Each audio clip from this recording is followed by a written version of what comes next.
Olá pessoal, bem-vindo de volta ao Navegação Aérea Descomplicada, o seu canal de navegação aérea e controle de tráfego aéreo. O meu nome é Ivanelson Lobato, eu sou autor dos livros Navegação Aérea Descomplicada, 2 volumes com tudo o que um controlador de tráfego aéreo ou um piloto precisa saber sobre navegação aérea. E dando continuidade à sequência de interpretação de procedimentos de aproximação por instrumentos, hoje vamos falar do cabeçalho das cartas. É um assunto muito extenso, então não dá para colocar num vídeo só.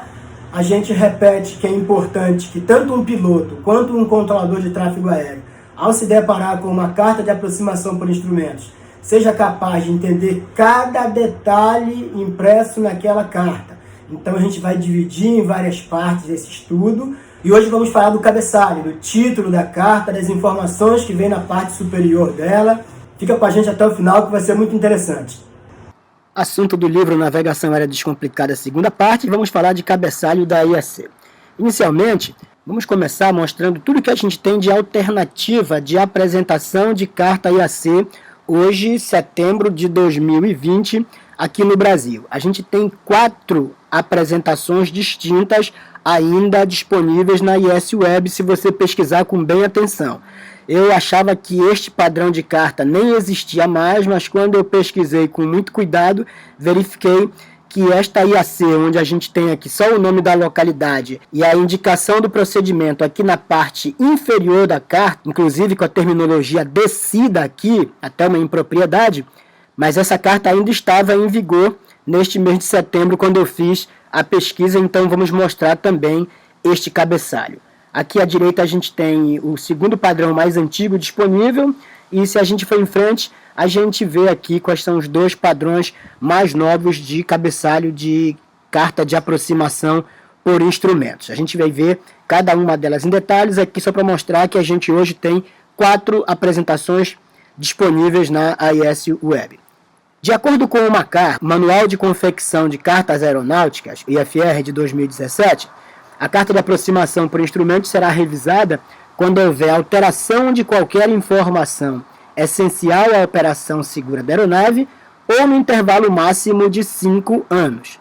Algumas vezes a gente percebe que esse padrão de 5 anos não é observado em algumas cartas disponíveis na IS Web. Esse aqui é o formato de cabeçalho mais antigo disponível em cartas ainda em vigor no Brasil na IS Web. Observe que eu dividi aqui em 2 partes. A parte de cima a gente colocou o que vem na parte superior da carta. Eu tirei aqui o procedimento de aproximação, a representação do procedimento de aproximação e peguei só a parte que fica em cima e a parte que fica embaixo da carta. E a gente tem aqui a localidade, repetindo aqui embaixo, e aqui na parte inferior da carta a informação do procedimento, neste caso RNAV GNSS, pista 05 de Ipatinga. Este é o padrão mais antigo, muito em breve a gente não vai mais ter carta com esta apresentação no Brasil. O segundo padrão, a gente tem aqui IAC, Serra Bravo, Bravo Uniforme, Bauru, o nome do procedimento de aproximação, a identificação do procedimento de aproximação e um quadro com as frequências disponíveis nesta localidade.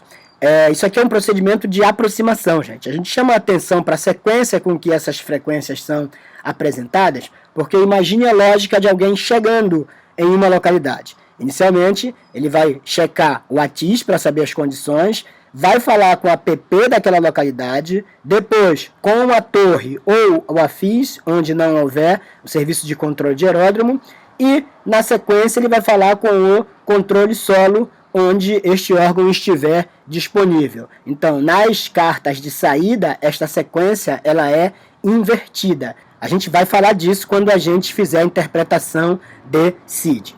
Vamos para um outro padrão. Este aqui já traz mais informações. Além da localidade, do título do procedimento, a gente tem aqui a elevação do aeródromo de ATIS. Quer dizer que nesta localidade a gente tem ATIS por data link, nesta frequência aqui. As frequências do controle de aproximação, da torre e do solo, repetindo aqui o que a gente falou, a sequência lógica de quem se aproxima, pega as informações do ATIS, app, torre e solo na sequência de quem se aproxima para pouso. RMK, aqui não tem nenhuma informação, e aqui neste quadro a gente tem as informações referentes à aproximação perdida. Neste caso, subir para 7.000, manter a radial no 57 de Confins até 4.700 pés. Após, curvar à esquerda, QDR 356 de Lagoa Santa, para a espera em Akipuve. E aqui o padrão mais novo que a gente tem hoje, com muito mais informações. A gente tem aqui a indicação da carta, que trata-se de uma carta de aproximação por instrumentos, a localidade, o procedimento, o título do procedimento, e aqui a gente tem dois deles, um ILS e um procedimento LOC na mesma carta. A sequência, a gente tem o ATIS, que também pode ser recebido por data link, a frequência do controle de aproximação, torre de controle e controle solo. Aqui o que a gente tem, gente, é o que chama de ICAF. Esta sequência de quadros aqui chama ICAF, cujo significado é informações críticas da aproximação final. Então, na aproximação final, será necessário sintonizar o localizador Índia Bravo Romeo 110,30 MHz. O curso na aproximação final é 108. O fixo de aproximação final tem como altitude recomendada 6200 pés. Para o procedimento CAT-1, a DA/OCH 3712/270, a gente vai tratar isso aqui de uma maneira mais detalhada mais à frente. E quando a gente fala só do procedimento localizador, a MDA/OCH passam para 3890 pés/450 pés.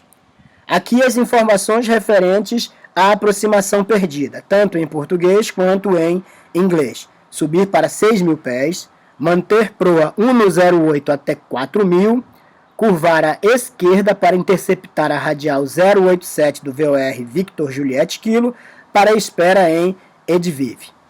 E aqui um RMK, a gente vai apresentar uma carta para comentar esse RMK referente a RVR ALS aqui em uma carta de Confins. A AIC 31 de 2020, ela traz informações referentes às modificações que vão ocorrer no cabeçalho das IAC de procedimentos com base em navegação diária. Procedimentos com base em navegação diária são procedimentos RNAV, mas eles vão deixar de se chamar RNAV. Lá na frente a gente vai ver por quê. Todos os procedimentos com base em navegação diária passarão a se chamar procedimentos RNP. Essa informação consta na IC 31 de 2020 e, dependendo da especificação, e a gente vai ver isso aqui na tabela de codificação de cada procedimento, a carta que hoje tem esta apresentação RNAV GNSS vai passar a ser simplesmente RNP.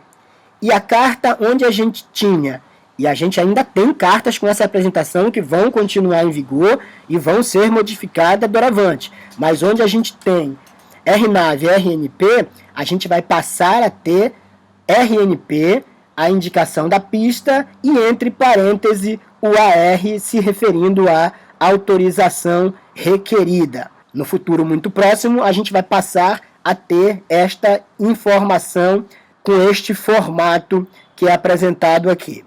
Então aqui a gente tem, por exemplo, RNAV RNP Whisky da pista 02 Romeo, do Rio de Janeiro. Então a gente tem aqui embaixo a informação de que autorização especial para aeronave e tripulação requerida, que é exatamente aquela informação de AR que a gente vai ter futuramente na carta. Ela vai passar a se chamar RNP Whisky pista 02 AR em substituição ao título RNAV RNP. Aqui a gente traz uma apresentação do que a gente vê quando a gente abre o site da ISWeb para baixar alguma carta de algum procedimento, e eu quero chamar a atenção para um detalhe, que se a gente clicar aqui, ó, em qualquer um desses pontos que eu destaquei em verde aqui, a gente vai fazer o download da carta deste procedimento. Por exemplo, aqui trata-se de confins, uma IAC, RNAV GNSS da pista 1/6, então em qualquer um desses pontos que eu destaquei em verde aqui, se a gente clicar, a gente vai fazer o download da carta. Mas a gente tem aqui um ponto bem discreto aqui, que é um link para a tabela de codificação do procedimento ou dos procedimentos presentes nesta carta de aproximação por instrumentos. Eu considero que isso aqui deveria ter a informação aqui em cima do que se trata cada um desses links aqui, mas na iOS Web a gente ainda não tem um título aqui dizendo que estes links aqui vão remeter para a tabela de codificação de cada procedimento. Então vamos dar uma olhada no que acontece quando a gente baixa. Então observe aqui, o que está em verde vai levar para a carta de aproximação e o que está em vermelho para a tabela de codificação. Então aqui em verde a carta de aproximação, que eu posso encontrar em qualquer um desses links aqui em verde, e à direita a gente tem aqui o Coding Table, que é a tabela de codificação que vai me trazer um monte de informações referentes a este procedimento. Inclusive são essas informações aqui que são inseridas no sistema de navegação da aeronave para que a gente possa entender cada um desses waypoints aqui, como flyby e flyover, o tipo do Path Terminator que é requerido. Então, gente, eu ainda não vi nenhuma publicação do DCEA explicação sobre Path Terminator. A gente tem, no capítulo que a gente fala de CMS ATM no livro da gente, a gente explica esses Path Terminators aqui, o propósito deles, que é basicamente como é que um segmento vai se iniciar e como é que ele vai se desenrolar. A gente traz isso detalhado no livro da gente. Como a gente está falando de um procedimento RNAV, isso aqui vai simplesmente ser inserido no banco de dados do sistema de navegação da aeronave, para que a aeronave, quando for executar cada um desses segmentos aqui, ela já saiba como é que vai precisar proceder, onde é que é flyby, onde é que é flyover, qual é desses Path Terminators que vai requerer uma intervenção do piloto, qual é deles que termina em uma altitude. Enfim, tudo isso a gente traz no capítulo sobre CNS ATM a explicação de cada um desses Path Terminators aqui. Embora, para a execução deste procedimento aqui, a gente não tenha necessariamente que entender isso aqui, porque esses critérios precisam estar na memória do sistema de navegação que vai conduzir a aeronave para cada um desses pontos previstos no procedimento. É nesta tabela de codificação que eu encontro a informação, embora a gente tenha a inscrição aqui no título da carta, que se trata de um procedimento RNAV com base em GNSS, a aeronave só pode realizar esse procedimento se for capaz de voar, de atender a este requisito aqui de performance, que é RNP Approach. Então, não basta a aeronave ser homologada para voar RNAV. É necessário que a aeronave seja homologada para realizar RNP Approach. Do contrário, ela não pode realizar este IAP, este procedimento de aproximação por instrumentos previsto nesta carta. Por isso que a gente vai precisar de uma modificação aqui nesse título para mostrar qual é a performance requerida para a realização deste procedimento previsto na carta. A gente não tem nenhuma carta onde essa performance seja RNAV.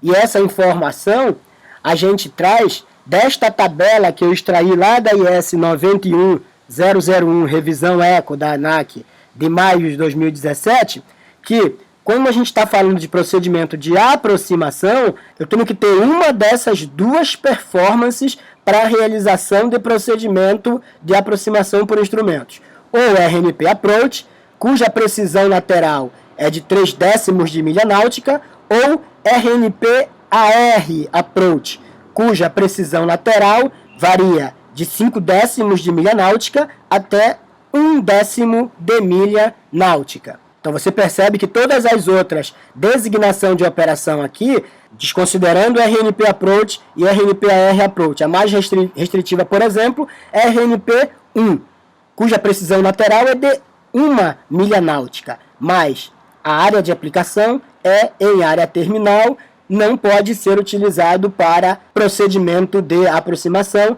mas como a gente está falando de aproximação, a gente só pode ter RNP Approach ou RNP-AR Approach. E para saber mais, navegação aérea descomplicada, segunda parte, tudo o que um piloto ou controlador de tráfego aéreo precisa saber sobre navegação aérea. Siga a gente nas redes sociais e o recado de hoje, o apego aos livros nos protege contra as investidas da ignorância. Deste autor que vos fala. Até a próxima, um grande abraço.